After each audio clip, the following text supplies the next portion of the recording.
Buenas tardes a todas y todos. Juan fue muy claro en lo que hemos vivido en esta semana, que para nosotros revirtió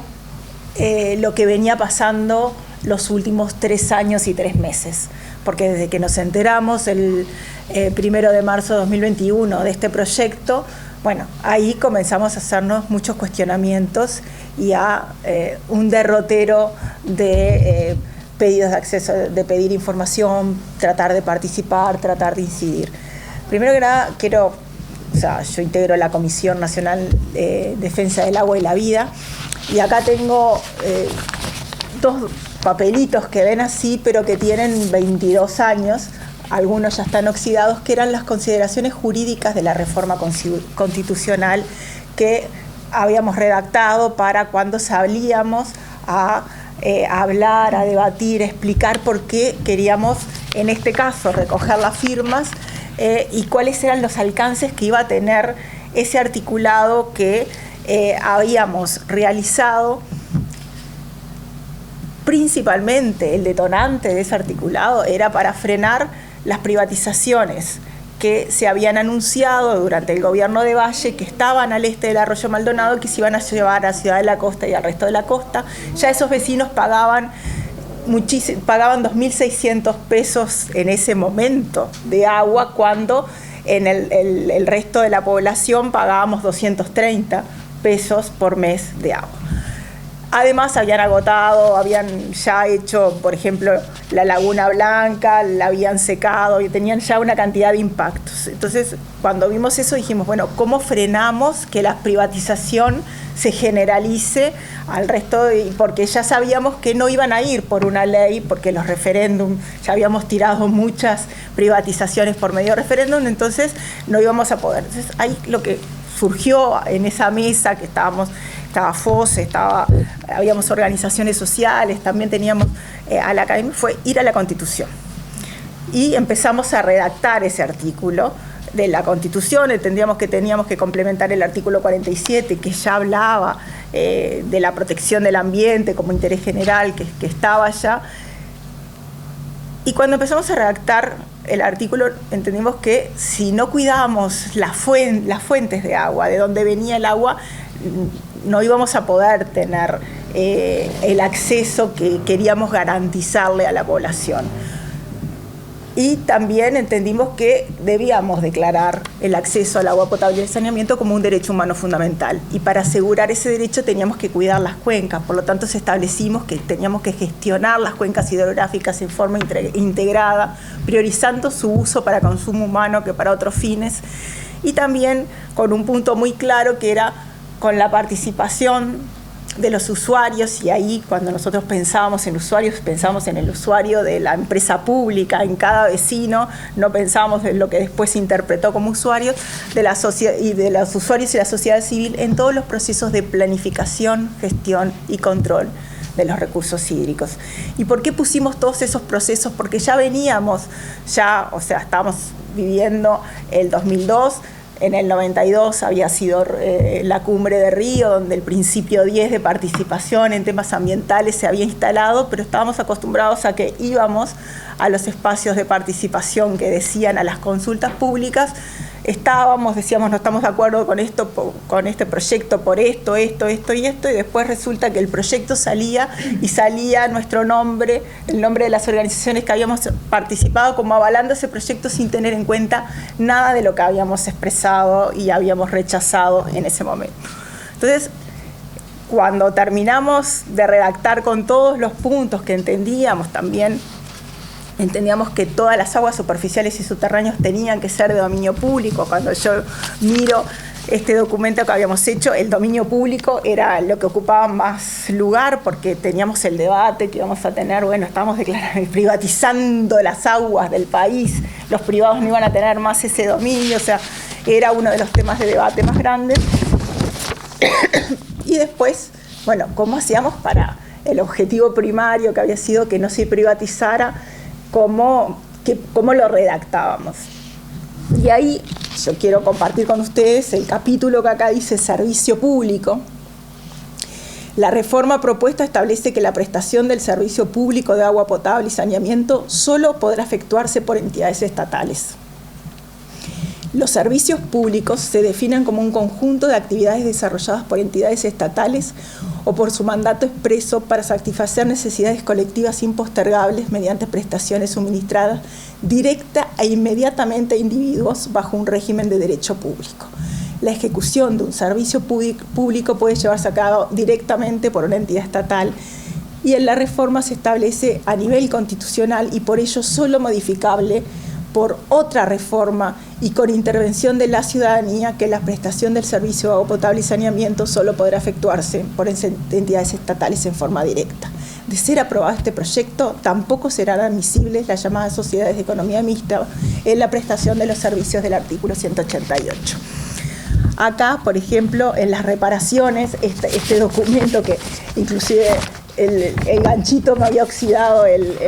dice, de obtenerse las firmas del 10% de los inscritos en el registro civil, lo manejábamos cuando estábamos redactando las firmas. Este otro ya teníamos las firmas porque, bueno, la reforma que será plebiscitada, ya habíamos presentado las firmas, y acá justamente habla de que cuando hablamos de los servicios públicos, se definen como el conjunto de actividades desarrolladas por entidades estatales o por su mandato expreso para satisfacer las necesidades colectivas impostergables mediante prestaciones suministradas directa y exclusivamente, y siempre explicábamos a la población cuando estábamos explicando el alcance de la reforma que era todo el proceso. Cuando hablamos de servicio público es todo el proceso integrado, desde que se toma el agua, desde que se potabiliza, desde que pasa por un caño de aducción, desde que llega a un lugar para su distribución hasta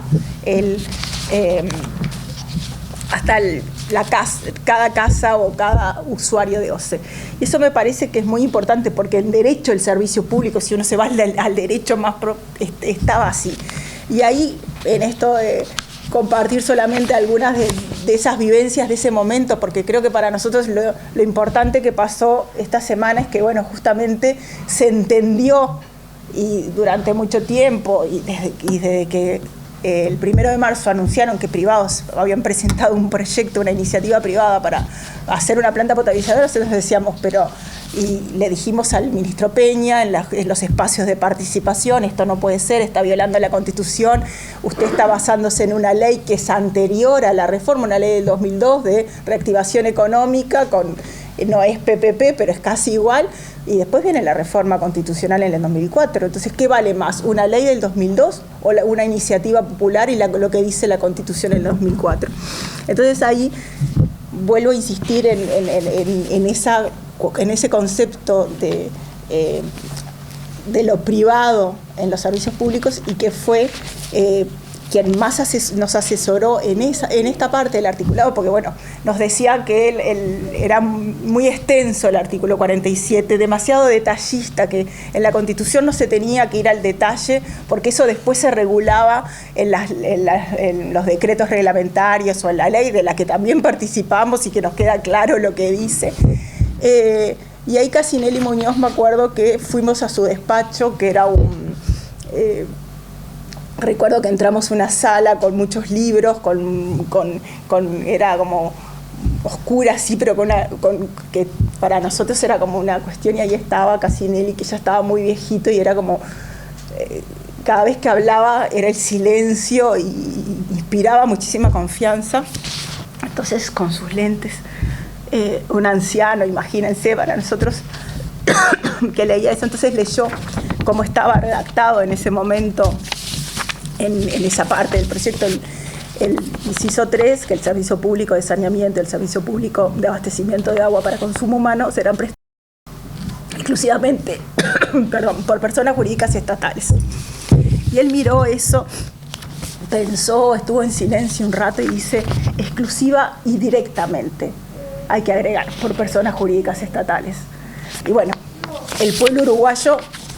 lo que decidió el 31 de octubre del 2004 fue que quería que esto fuera parte de la Constitución.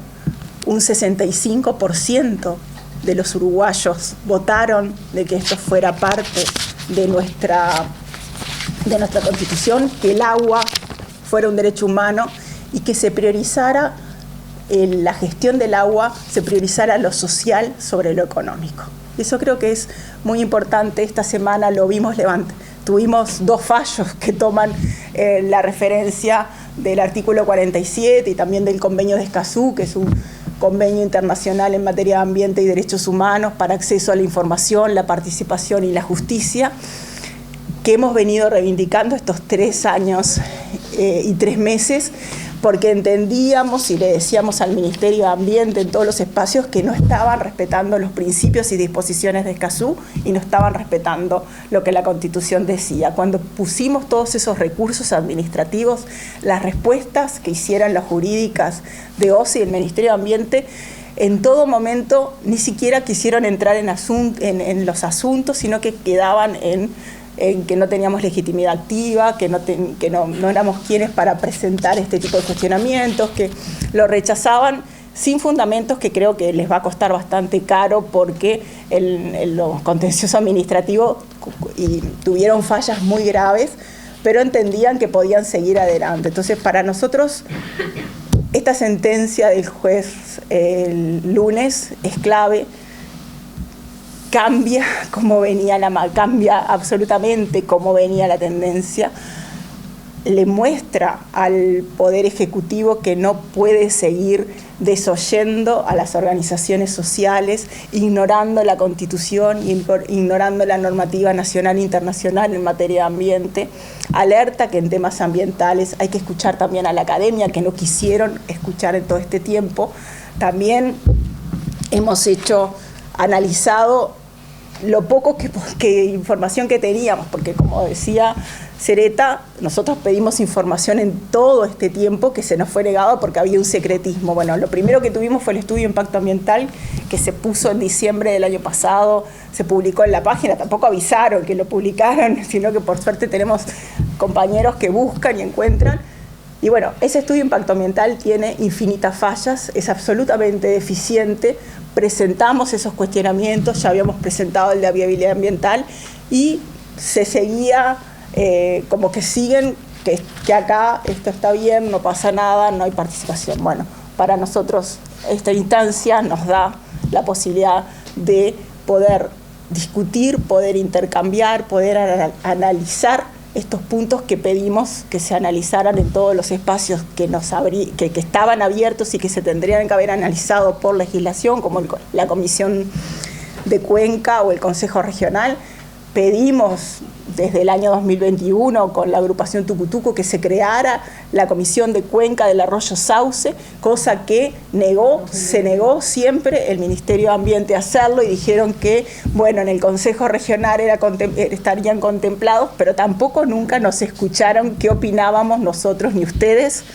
las organizaciones sociales, sobre el proyecto. Íbamos a escuchar lo que ellos decían y cuando queríamos hablar generalmente se terminaban los tiempos o se cortaba el micrófono cuando estábamos a distancia. Entonces, eso es lo que para nosotros significa tener la oportunidad de poder, para la Comisión Nacional, defender lo que el pueblo uruguayo definió y decidió hace 20 años, que para nosotros es una responsabilidad porque fuimos quienes lo impulsamos y quienes lo colocamos, por lo tanto tenemos que defenderlo, es un compromiso ya institucional, personal que tenemos con respecto a eso. Y después, bueno, la defensa de la salud, el ambiente y la población de todas y todos, que es lo que, y de asegurar un derecho humano